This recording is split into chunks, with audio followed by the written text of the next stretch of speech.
So this video is kind of inspired by me going to Cambridge to go and photograph the new Teslas that they've got at their dealership.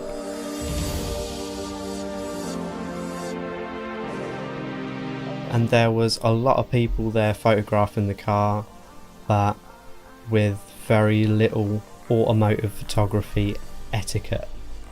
So I decided to throw this together. So tip number 1 is to use a polarizing filter. A polarizing filter basically cuts out or reduces some of the reflections coming off of the light source that are bouncing off of the car. So this photo of a Tesla was taken on a tripod without a polarizing filter on. You can see that these nasty looking reflections all over the car from the lights above.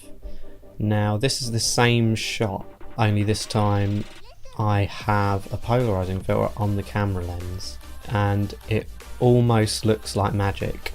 Tip number 2 is to zoom in, don't step in. And what I mean by this is that cars almost always look a lot better and more pleasing to the eye when there is some telephoto compression.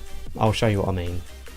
So this photo was taken at 24mm on a full frame, so it's relatively wide. The photo was taken at 70mm, stood further back. If you look at any car magazine, you'll almost always see that any car that's taken at an angle will be shot more telephoto rather than close to the car, wide lens.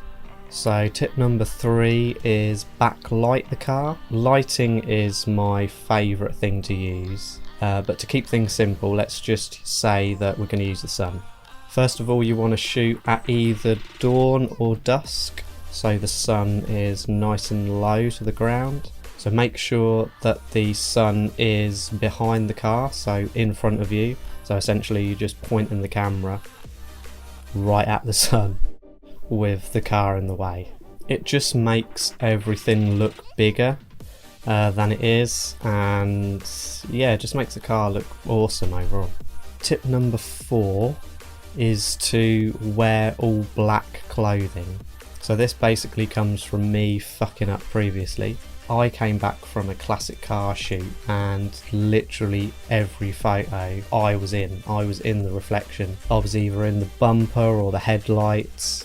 Basically any part of the car that was remotely reflective, I was in it. Tip number 5 is to avoid tripoding the car. So tripoding is basically where you can only see 3 wheels of the car. So as you can see here from this photo, the 4th wheel is actually being hidden by the closest wheel to the camera. So this rule doesn't really matter as much for cars with really low suspension.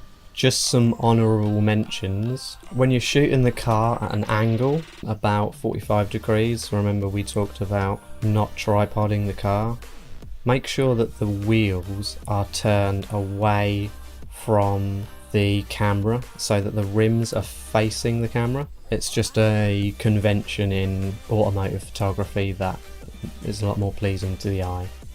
So hopefully there was some useful stuff in here. If you've got any questions or anything, then contact me either via my website or DM me on Instagram, comment, and I'll be more than happy to try and help out.